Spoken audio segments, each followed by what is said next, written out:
मित्रमंडळींनो, आपल्या चॅनेलवर जर नवीन असाल तर आपल्या चॅनलचे 1000 सबस्क्रायबर होण्यासाठी प्लीज लवकरात लवकर आपल्या चॅनलला सबस्क्राईब करा.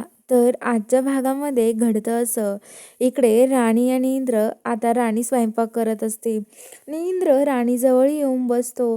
त्याला राणीला मदत करायची असते, त्यामुळे तो राणीजवळ येऊन बसतो आणि तिथे बसल्यावरती तो राणीला म्हणत असतो, राणी मी तुला काही मदत करू का गं? तर राणी म्हणते की नका इंद्र सर, काय मदत करणार आहात तुम्ही? तर आता इंद्र म्हणतो की राणी सांग ना, तू काय करू?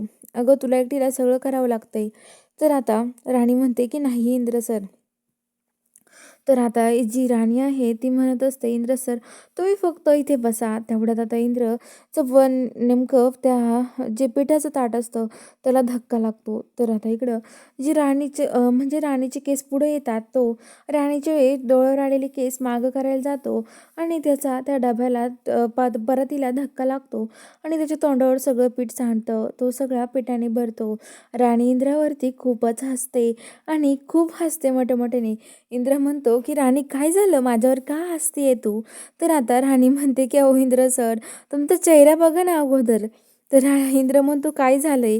तर आता तो म्हणतो माझ्या चेहऱ्यावर काही वेगळं दिसतंय का? तर राणी म्हणते की हो बघा तुम्ही अगोदर. तर आता इंद्र चेहरा बघतो तर तो म्हणतो की बाई, माझा चेहरा कसा झालाय अगं राणी? सगळं पीठ भरलंय माझ्या चेहऱ्यावरती. आणि तो खूप चिरकून येतो. तर इकडे आता जे गजा असतो तो गजा सगळ्यांना आवाज देतो, रतन गोठ्या, अरे सगळे सगळे लवकरात लवकर बाहेर या, तुम्हाला काहीतरी सांगायचं आहे असं तो गजा म्हणतो. आणि आता सगळेजण पळत धावत बाहेर येतात. सगळेजण बाहेर आल्यावरती आता जे रेंद्र आहे तो पण आता फॅक्टरीत जायला निघालेला असतो आणि तो आता चाललेला असतो फॅक्टरीमध्ये. तेवढ्यात तो पण तिथे थांबतो. राणी इंद्र आणि ते सगळेजण ऐकतात नेमकं काय सांगतायत म्हणून. तर आता लगेच जो गजा आहे तो म्हणतो की बघा, आपल्या मालकाच्या घरी कामाला मोलकर हवं आहेत. त्यांच्या घरामध्ये कामासाठी माणसं हवी आहेत. त्यामुळं कोणी जाईल का तिथे कामाला? कुणाला कामाची गरज असेल तर तिथे तुम्ही कामाला जाऊ शकता असं ते म्हणतात. तर आता लगेच सगळेजण म्हणतात आम्ही तर नाही जाणार. सगळेजण असा विचार करतात. तेवढ्यात राणीची आई काहीच मागचा पुढचा न विचार करता घरात जाऊन चाकू घेऊन येते आणि चाकू आणल्यावरती ती म्हणते की ती आता सगळ्या कामगारांना चाकू दाखवते आणि म्हणते की बघा, हे बघ गजा, कुणीच जाऊ शकत नाहीये. कुणी असो म्हणजे कुणीच नाही जाऊ शकत तिथे. आम्हाला माहिती आहे ना, कुणीच तिथे जाऊ शकत नाही कामाला. कारण की सगळे राणी आबा हे सगळे आपले माणसं आहात आणि त्यांच्या तिथे त्यांना घरातून बाहेर काढून दिले आणि त्यांच्या तिथे आपण कामाला जायचं का? असं कधी होऊच शकत नाही. ती वस्तीतल्या माणसांना विचारते, तुम्ही आहात का तयार जायला? तर आता सगळेजण म्हणतात नाही, आम्ही नाही जाणार तिथे कामाला. आणि सगळेजण म्हणतात चला आपण आपल्या आपल्या कामावर निघून जाऊ.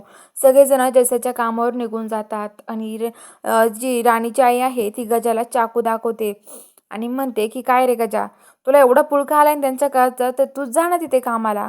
कशाला आम्हाला कुणाला सांगतोयस रे? असं गजाला म्हणते. गजा पण तिथून निघून जातो. राणी तिथे उभा असते आणि राणी म्हणते की आई अगं शांत हो. आणि आता ती हसायला लागते राणी. तर राणीची आई म्हणते काय झालं राणी? तर राणी म्हणते की अगं आई, तुझं हे रूप बघून मला खरंच खूप आनंद झाला. खरंच म्हणजे खरंच खूप आनंद झाला. पहिल्यांदा मी तुला हे असं बघितलंय. अजूनपर्यंत मी तुझं असं रूप बघितलं नव्हतं. असं राणी तिच्या आईला म्हणते. आणि आता राणीची आई म्हणते, मग बघ ना गं राणे, अगं तू आबा मालती आईने ना आबांनी आमच्यासाठी काय नाही केलं. अगं त्यांनी आमच्यासाठी खूप काही केलंय आणि त्यांनाच घरातून हाकलून दिलं आणि तिथे कामाला जायला कोण तयार होणार आहे सांग बरं? कुणाला बरोबर तरी वाटेल का? तिथे तुम्ही नसाल आणि तुम्हाला बाकीच्या माणसांना तिथे कामाला लावेल. कसं वाटतंय? आम्ही तर कुणीच जाऊ शकत नाही तिथे.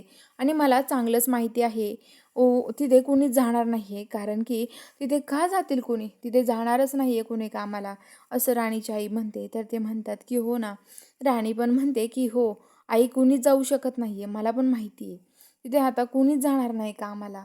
तर आता राणीची आई म्हणते, पण राणी लगेच राणीची आई चाकू दाखवल्यामुळे राणी म्हणते की आई, खरंच तू एवढी हिंमतवान आहे आणि एवढी तुझ्यामध्ये जिद्द आहे, मी एवढी अजूनपर्यंत कधी बघितलं नव्हतं.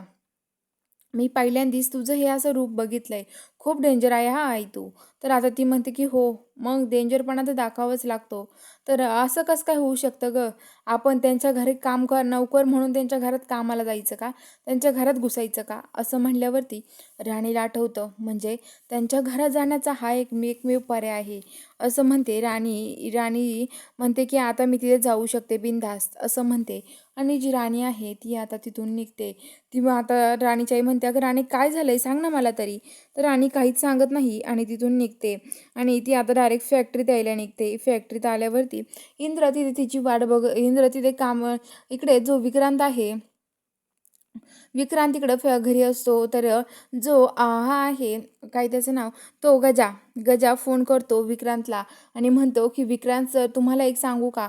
अहो कुणीच नाही म्हणतायत यायला. अहो कुणीच, सगळेजण म्हणतायत की नाही आम्ही तिथे कामाला जाऊ शकत नाही. आता काय करायचं? तर आता ते म्हणतात काय असे कसे पडले ते वस्तीतले माणसं, सोडणार नाहीये मी वस्तीतल्या माणसांना, असं तो आता म्हणतो विक्रांत. तर आता लगेच गजाचा फोन कट करतो. आता लगेच दादासाहेब माडिक ते सगळेजण विचारतात, "काय झालं? काय होतं? कोण होतं? काय म्हणत होतं?" तर आता लगेच ते म्हणतात, की "अहो, हे सगळेजण म्हणत होते, की अहो, वस्तीतले कुणीच आपल्या घरी कामाला यायला तयार नाहीये. सगळेजण नाही बोलतायत. सगळेजण म्हणतायत, आम्ही नाही जाणार तिथे कामाला." असं बोलतायत. तर ते म्हणतात, "काय कामाला जाणार नाही असं बोलतायत का?" तर ते म्हणतात, की "हो. आपल्या घरी नोकर बनवून बोलवलं होतं काम करायला." तर आता उर्मिला येते आणि म्हणते, की "घ्या. मला माहिती होतं असंच काहीतरी घडणार आहे. मलाच सगळे कामं करावं लागणार आहे आता. करते मी सगळी कामं आता. काय नोकरच आहे मी ह्या घरची. त्यामुळं काय करणारच मी आता सगळे कामं." असं ती उर्मिला खूप चिरडते आणि ती म्हणत असते. तेवढ्यात आता लगेच जो अजित आहे तो म्हणतो, की "मग काय झालं? अहो उर्मिला वहिनी तुम्ही तर आपल्याच लोकांसाठी काम करताय. त्यात काय एवढं? करा ना मग काम तुम्ही." तर आता लगेच उर्मिला म्हणते, "तुम्हाला काय? तुम्हाला एवढी हौस आहे तर करा ना तुम्ही. दिवसभर माझ्या मागं-मागं फिरता. मला हे करा आणि ते करा. इथून पुढे मला काही सांगायचं नाही हां." तर आता लगेच दुसरं कोणी कामवाले बघा तुम्ही. तर आता रत्नाकाकी म्हणतात, काही गरज नाही कुणाला बघायची. मी तयार आहे. मी करते काम. तुम्ही काळजी करू नका. सगळे कामं मी करेल." असं म्हणते. आणि आता रत्नाकाकी तयार होतात कामं करायला. तर आता उर्मिला म्हणते, "हो, इथून पुढे आता माझ्या मागे यायचं नाही.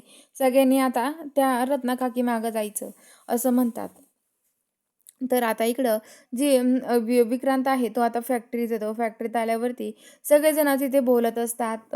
इंद्र जो असतो त्याच्यासोबत बाकीचे कामगार बोलतात आणि म्हणतात, "इंद्र सर, आमच्यासोबत तुम्ही काम करताय ना, हे बघून आम्हाला खरंच खूप आनंद वाटतोय माहिती का इंद्र सर. खरंच दादाचं आम्ही जसं आबासाहेबांसोबत काम केलं ना, तसंच आम्हाला तुमच्यासोबत वाटतंय. खरंच खूप मायाळू आहात तुम्ही पण हां." असं म्हणतात. तर आता लगेच इंद्र म्हणतो, की "हो." तर आता लगेच ते असं बोलत असतात. तेवढ्यात आता इंद्र म्हणतो, "मला पण कधी सवय झाली असती ना, मला पण पहिल्यांदाच सवय झाली आहे. कारण की तुमच्यासोबत काम नसतं केलं तर मला कसं कळलं असतं." असं तो म्हणत असतो. आणि आता लगेच जो इंद्र आहे, तो इंद्र म्हणतो, की "हे बघा." तर विक्रांत तिथे येतो आणि तो म्हणतो, की "तुमचं झाल्या का गप्पा सुरू? बास करा ह्या तुमच्या गप्पा आता.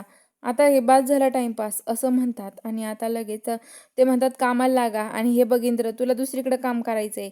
यांच्यासोबत तू आता अजिबात काम करायचं नाही. कारण की यांच्यासोबत जर काम केलं ना तू, गप्पाच मारतात तुम्ही, काम नाही करत त्यामुळं." आणि आता लगेच दुसरीकडे कामाला सांगतात. तर इकडं दुसरीकडं तो खोकी वाहत असतो. तेवढ्यात तिथे आता जी राणी आहे ती येते आणि राणी इंद्राला लपून शुक करते.